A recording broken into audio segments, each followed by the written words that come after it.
and welcome back to Anointed Fire. My name is Tiffany Buckner, and today we're starting something new called Anointed Fire Revelation. And what this is whenever God gives me revelation, when he gives me the permission to share it with you, I'm going to come out and share it with you. You may see one video a week. You may see one video every 2 weeks. You may see one video every other day. Either way, whenever God gives me revelation, I'm going to come out and share it with you.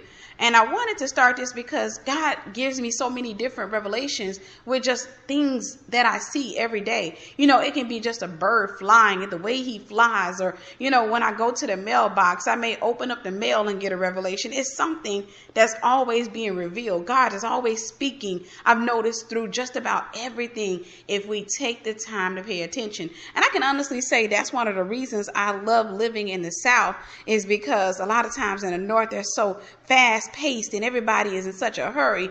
And I wonder sometimes, a lot of you in the North, do you get a chance to just stop and pay attention to a butterfly just fluttering by and, just take the time out to enjoy life? And of course, in the South, you got a lot of people who are kind of fast paced too, especially here in the Georgia area. There are a lot of people who are just kind of fast paced. Life is really fast paced for them. And then at some point we have to slow down and we look back over our lives and we start having those regrets about not slowing down and enjoying life altogether. And that's what I want to do. I want to preach the word of God, but I also want to take the time out to enjoy this life that God has given me. But anyhow, I want to give you a revelation that God gave me. I went to him and I noticed that ever since I moved here, I've been kind of feeling drab and slow. It's like I haven't had the energy normally like I usually have. I haven't had that energy, that drive to get up and just do what I'm supposed to do. So I started putting a lot of things off, and I got customer orders that I was supposed to ship off weeks ago that's just still sitting up and getting just ready to be shipped off, but I haven't done it. And then I noticed that my business started slowing down. Everything started slowing down. And of course, I'm spending time with the Lord every day. And I'm in prayer. And I'm always praying about my life and what's going on in my life, ministry and business and what have you. And I started talking to him about the fact that I haven't had that drive lately. And business seemed to be moving a little slow lately. It just don't feel right. And I know that there's a spiritual side to everything. And I know that the enemy is always trying to find an open door. So my question is, where's the open door? That's going to always be my question. Whenever I see things start to slow down, or whenever you feel like you're under attack, my question is, where's the open door? We can sit here and pray against the enemy all day, which is good. We bind him and we cancel out his attacks. But we also need to know where is the open door. Because if you don't know where the open door is, what's going to end up happening is you bind the enemy, you cast him out, he comes right back in because you never close that door. So for me, my prayer is always, where is the open door? So I started praying and I was asking the Lord about what's going on with me. I don't understand, because I'm not in depression. I haven't been sad. I've just been feeling kind of sluggish or what have you. And I know that's the enemy. I know that's how the enemy comes in. But like I said, I'm trying to find out where the open door is. What have I done? Am I connected to the wrong people? Or am I doing something that I shouldn't be doing? Or have I done something that I shouldn't have done? I'm always trying to look around. So the Lord said something to me that was so profound. We read it in the scriptures, but we've always associated it with bad. And he said, I won't put more on you than you can bear. So when we read that scripture, what he's saying, or what we've interpreted him saying, is he won't allow us to go through more things than we can take. And we mean by things, I mean bad things. He won't allow us to go through, just have to endure more than we can accept. But when I went to him in prayer, he gave me a revelation about that. And he said, it's not just bad things, it's good things too. You see, he gave me assignments. I have customers, I have business, I have things that I'm supposed to do. I allowed those things to fall behind. So because those things fell behind, I can't bear anymore. See, you can sit here and ask God to give you something all day long. You can sit here and tell him, God, I need a new car and I need this and I need that. But if you can't manage the bills that you have, then if he gives you something else, you can't bear it. It becomes unbearable. So God said, I won't put more on you than you can bear. And when he was talking to me, I just started thinking about all of the things that I kind of put behind that I just said, I'll get to that later. Whenever I get a chance to go to the post office, I'll ship this off. Or whenever I get a chance to do this, I'll do that. And I just started thinking about all the things that I have put behind. And I had to truly repent. And I had to just get up and start going again. Just get up and start thinking about what is it that I have put behind? What is it that needs to be taken care of?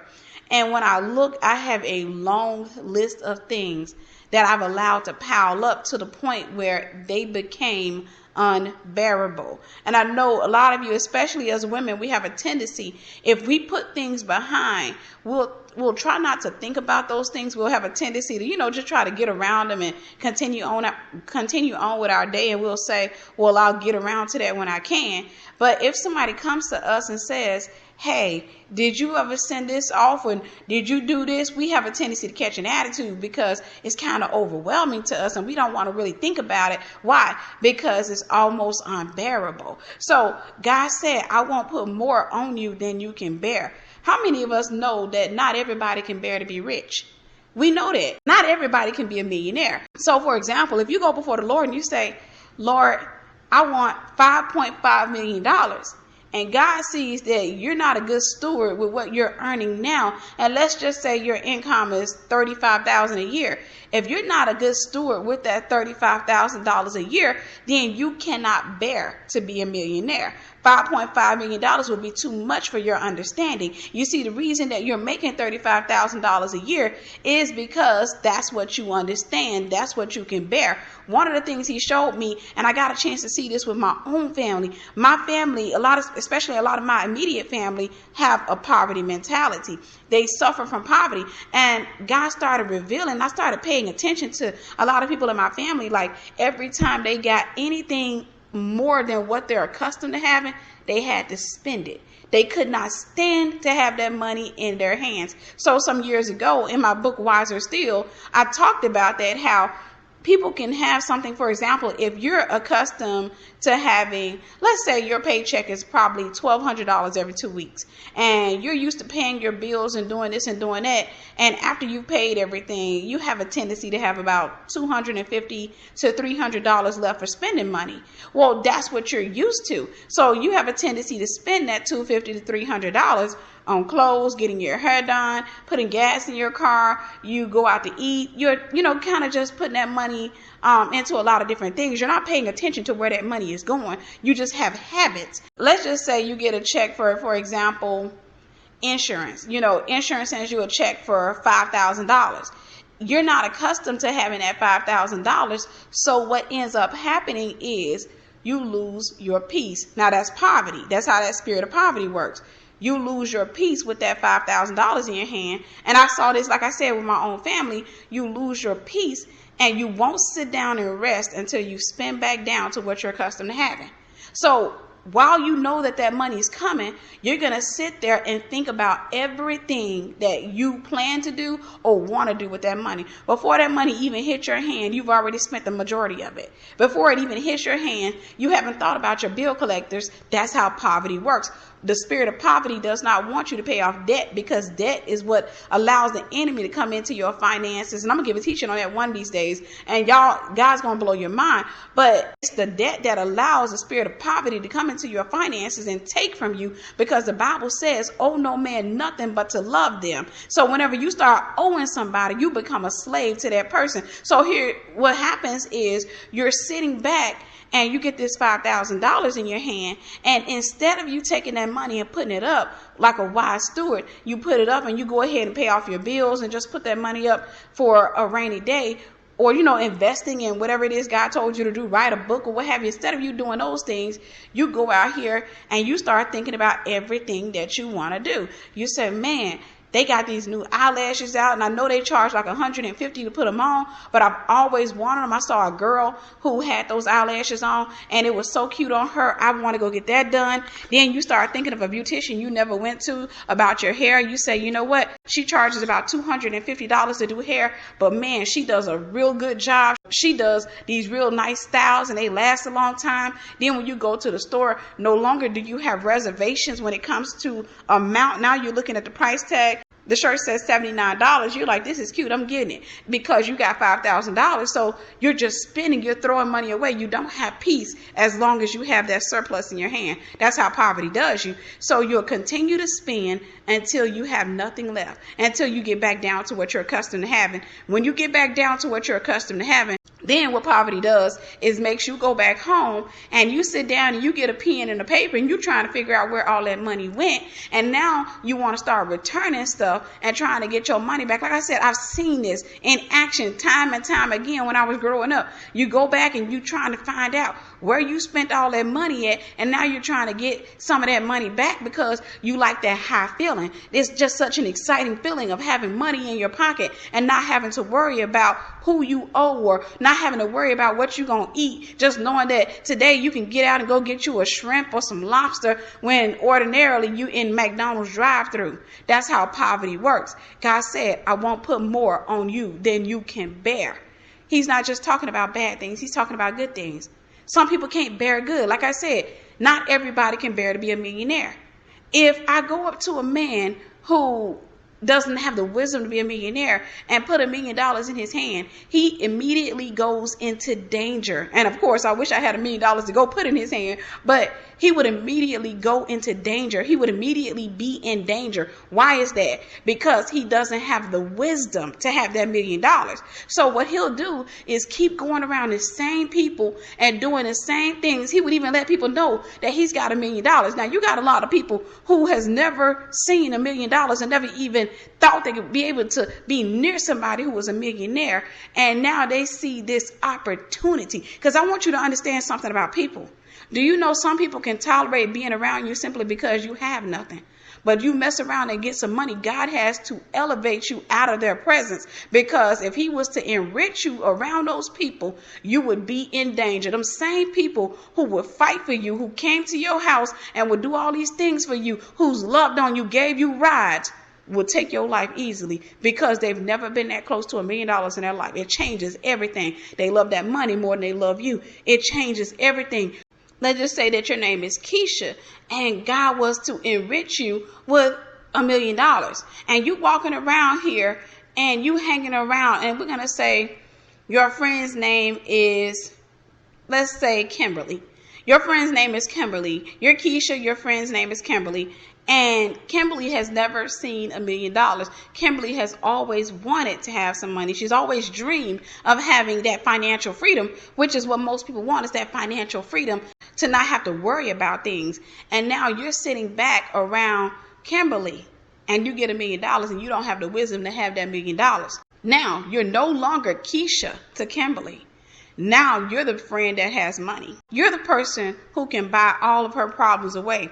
Then you start picking up a God complex to her. Now, she starts wrestling with a lot of different things because she's having to look at you from a different set of perceptions. Now she looks at you and she thinks to herself, why does she have that money? She doesn't deserve it. You know, I do better than her. I go to church more than she do, or I do this, or I do that. And then now she's wrestling with jealousy. And now she's standing there and she's looking at you and she's already told herself that you don't deserve that money. And now she thinks that you're throwing it away. She doesn't like what you're doing with it. And you're sitting back and you're bragging about the money you have, but you say, you know what? I'm going to put most of it up because what I want to do is I want to go to college and I want to be able to pay for my college degree with cash, and at the same time I want to buy a house or what have you. And those are smart investments, but you're sitting back and you're telling her this, but she's sitting there and she thinks it's stupid. You know, she just thinks that you're stupid because she sees opportunity. She's like, if that money was in my hand, we would be partying all night long. I go buy this big old house over on this street. I'll invite everybody over. I'll go pay off my cousin and my auntie and my uncle and their mortgage. And I'll go buy myself a car, buy my cousin and my uncle and them a car. I'm going to go do this and I'm going to go do that. So now she's looking at you and she's jealous of you and she thinks you're stupid. She thinks that, okay, you don't know what to do with that money. So now she's really convincing herself that you really shouldn't have that money. How dare you even have any money, because you don't have the wisdom in her mind to have that money. So now you're in danger because it's not long before the enemy convinces her that She needs to pry that money out of your hand, whether she does it while you're dead or alive. Now, if she can find a way to get it while you're living, she probably will. If she can't, then she starts to think of things in her mind that she can do to try to get that money out of you. Even if it's to just put people around you to scam you, she starts thinking about it. So now what she does is she starts talking to some really seedy people. And she starts telling them, and she knows what she's doing, but she's not being direct. And she's telling them, yeah, my friend, she just got $1 million and she keeps it in a safe in her house. I think she keeps the majority of it in the bank, but she got a safe in her house that she keeps the rest of it in. And, it's just stupid to me. So really what she's doing is indirectly telling them that they can come to your house and take your life and get that money. People actually do these type of things. She will sit back and indirectly tell them that basically you can go over here and kill my friend, and here's where she keeps the money. And she's telling them this because she know, for example, you keep $100,000 in a safe on your wall. So she knows that. So she starts telling them that you got that type of money in your house. So now these people are sitting back and they're thinking about coming to your house. They're thinking about, okay, and they ask her where she live. And she says she lives over there on, let's say, for example, on Main Street. She lives over there on Main Street. It's a big old yellow house. It's got a big tree in the yard. You'll notice they got this big old red pickup truck in the yard or what have you. She's giving them all the details because what she's doing is she wants them to come over there and harm you because she knows that, okay, you keep that money in your house, or she assumes that you keep that money in your house, and she knows that you got the majority in your bank account, and she has somehow gotten access to your bank account. Somehow she knows that, okay, well, you have a tendency to keep your checks here, and people have always said that y'all kind of resemble each other. So she figures if something happens to you, she can go over there, get your ID, get everything, and she can go get that money out of your account. So this girl starts to plot on you. Why? Because she loves money more than she loves you. See, when you didn't have anything, you were safe. She saw you as a person who was just like herself. You were struggling just like her. Y'all were cool because y'all were the same. But whenever money comes into the picture, people's perceptions change. So like I said, what I did was I went before the Lord and I told him, I said, Lord, I don't know what's going on because things have been moving really slow for me lately. And the Lord told me, he said, I won't put more on you than you can bear. And I had to look around and realize that I'm so behind on so many things. I had to pay attention to the fact that I've been saying, for example, I'm going to send off these customer orders for a while. I've been saying that I was going to get out in that backyard and do some work and go ahead and hire the yard man. I've been saying that for a whole month. It's been a lot of things, but I've been overwhelmed in a sense because I've been trying to do a lot of things to the point where I had gotten sore, which is actually good because I walk every day. So it's just going up and down these hills, but I was just getting sore from, just having these routines every day. I just been so busy. So God said, okay, well, that's what you can bear, obviously. I'm not going to put more on you than you can bear. So in order for me to show him and to show myself that I can do more, I had to turn around and start tackling those projects that I put behind. I had to actually get up and start just looking through things and saying, what have I procrastinated on? And I found this big old long list of things that I have procrastinated on. It's still some things that I got to get caught up on, but the night that God gave me that revelation, I went through this house and I started trying to play catch up with a lot of things, even little small things like taking this radio upstairs to the prayer room and, putting my light fixture for my photography studio together, even though I still haven't put that together because I got overwhelmed trying to do it. But just a lot of different things that I've been planning to do that I've put behind. And I had to just, really get into it and start catching up. And I noticed that when I did that, things started moving again. I saw movement. And I tried to record this message. I actually did record this message earlier, but God had to allow me to give this revelation when I saw movement. I started seeing movement again because I started moving. And God started revealing to me that your finances are like your shadow. They move with you. When you're moving, they move. When you stop, they stop. When you're sitting back and you're not doing anything, then your finances won't do anything. A lot of us, what we want to do is we want to sit there and we want to call on heaven and say, God, this is what I need. And God, that's what I need. But then again, we want to just sit there and not move. And God says, okay, well, as soon as you move, you're going to move heaven. As soon as you move, because faith without works is dead. You can't say, God, send me a new car, and then you go sit on your couch and watch TV day in and day out. You got to get up and say, God, what is it that you want me to do in today? I don't have to work for the car. I just got to obey God. And God's going to take me through the necessary doors, and he's going to bring that car to me. But I got to move in order to get into a position to receive whatever it is that I've been asking God for.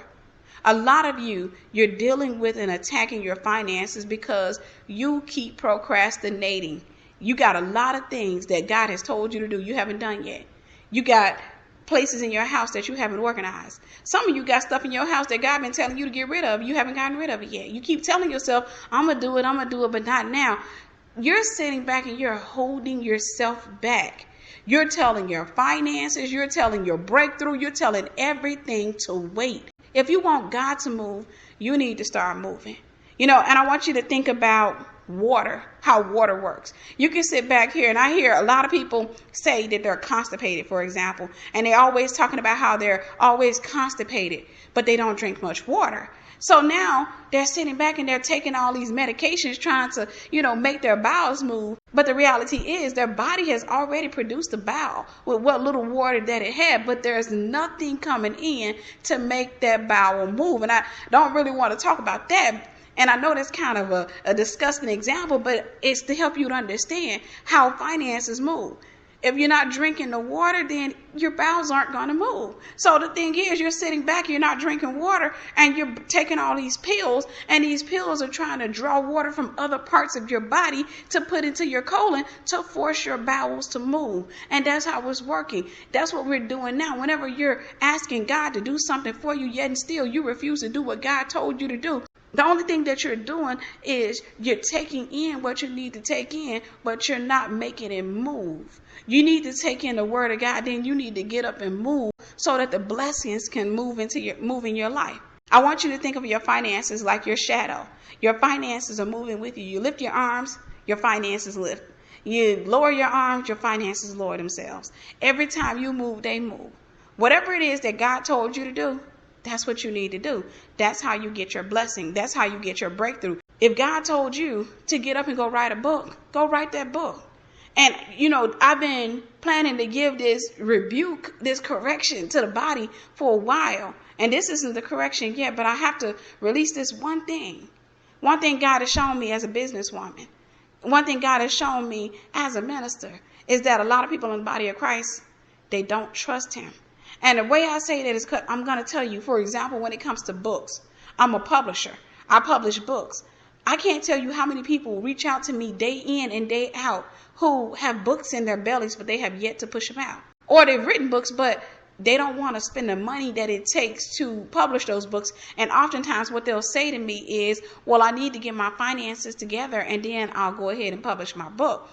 But the thing is, what I love having come from a background of poverty, having been delivered from that spirit, one thing I came to understand is that a lot of times when people say, I need to get my finances together, or I need to find some more money, I got to do something, maybe I got to go get a second job, what they're actually saying is, it isn't that they don't have the money to do what it is that God told them to do, because He won't give you a vision without giving you the provision. What they're really saying is, the amount of money that I have now that comes in, I have habits. There's a stronghold. There's a mentality that I have. There's a certain amount of money, and I already have that allocated out. I pay my bills. This is what I do every month. I pay my bills. I go out to eat probably 5 times a month. I got to go get my hair done. I got to go get my nails done. I get myself at least 2 outfits a month. And I like to travel down to this place and that place all the time. That's what they're saying. My money is already allocated out. Rather than sitting down and saying, how can I rearrange things so that I can invest in what God has told me to do? Rather than saying, how about I not spend $200 a month getting my hair done? How about I learn how to do some of these things myself, or I choose a cheaper hairstyle? How about I go and put my hair in a ponytail, take that $200 a month, and I may not look my best, but you know what? I'm obeying God. How about I take that $200 and invest it in me writing my book and publishing my book, getting my book edited? How about I do that? And then once I've obeyed God and, I sat back and I published my book, then I can sit back and go back to, doing what I used to do. And now I got extra income coming in because I took the time out to make that sacrifice. I can't tell you, whenever I have those classes, and this isn't an advertisement for the class. As a matter of fact, I don't know when I'm going to host the next class. But anytime I have a remnant writers class and I'm inviting students in to learn how to write their books or what have you, I get a lot of inbox messages from people who say, I want to get in. Oh, I'm getting in. Please tell me when you're going to have the next class. Are you going to have a class yet? And as soon as I post that thing up, they come and they look and they say, well, I'm going to get into the class, but Tiffany, my finances are like this and like that. I'm not saying that everybody's like that. I am saying that I've been in poverty before. I hung around people in poverty. I know the mentality. So I know what's going on. In a lot of cases, what the people are saying is, my habits are swallowing up my finances. And because my habits are swallowing up my finances, I need extra revenue from a different source. And until I do that, I cannot obey God. And I have to be the bearer of bad news. Until you do that, God is not going to release finances into your life because you can't even be trusted with what you're getting now. He said, if you're faithful over little, I'll make you ruler over much. You're not faithful. You're swallowing your seed. You're wearing your seed. If you want to change your financial status, what you have to do is obey God. And whatever it is that he gives you to do, go ahead and obey him. Y'all, I got a lot of catching up to do. It's a lot of things I noticed that I got to get up and do. And of course, I do know that eventually God is going to, allow me to have the help that I need to get some of these things done. I've had people to reach out to me and offer to help or what have you. And, whenever God gives me the permission, the green light to say, hey, yeah, you can work with these people, what have you, then I will. But in the meantime, I'm having to manage so many things, and I have to show myself as a faithful vessel, as a faithful steward. I can't sit back here and act like I can't handle what God has given me, because I can, because I can actually look back and tell you that just about every day I'm wasting time doing something. Maybe I'm on Facebook, or maybe I laid down on the couch and took too long of a nap. Not saying that taking naps aren't good, but you got to be very careful that you don't become slothful, that you don't sit back and start giving too much of your time to, closing your eyes. You need to get up there and do what God has told you to do. Or maybe I'm spending too much time on the phone. I've looked at myself and I analyzed myself, and I look back and I said, wow, I do have a tendency to be on the phone. So I had to tell myself, okay, you're going to have to scale back on your phone conversations because you're investing too much in the phone conversations, and that's what you're going to reap from if you continue. If you want to reap a return on your business, if you want your business to increase, if you want to reap a return here, then you need to take that time that you're spending on the phone and start investing it into your business. Invest it into your ministry. Invest it into whatever it is that God told you to do. God won't put more on you than you can bear. Are you able to manage what he has given you? If not, then you can ask him all day for something else. But he's looking at you saying, you can't even manage what I gave you. You asked for a new car, but your car notes are behind on the car that you have. You asked for a bigger house, but you can't even keep that small house that you have clean. You're asking for stuff, but you can't handle what you have now. So prove yourself to be a faithful steward. Prove yourself to be able to handle the things that you have now consistently. Because I want you to know something about God. You can't trick him. You can't get up and say, you're right, and you go out there and mow your grass and clean up your house and say, okay, God, the house is clean, the grass is mowed, and I done handled all those things, so where's my financial breakthrough? No, you have to be consistent with that thing until it becomes character. When it becomes character, when God sees that you're able to handle those things, that's when he sends whatever it is that you've been asking for. Well, people of God, I love you. I hope this message blessed you, and God bless you.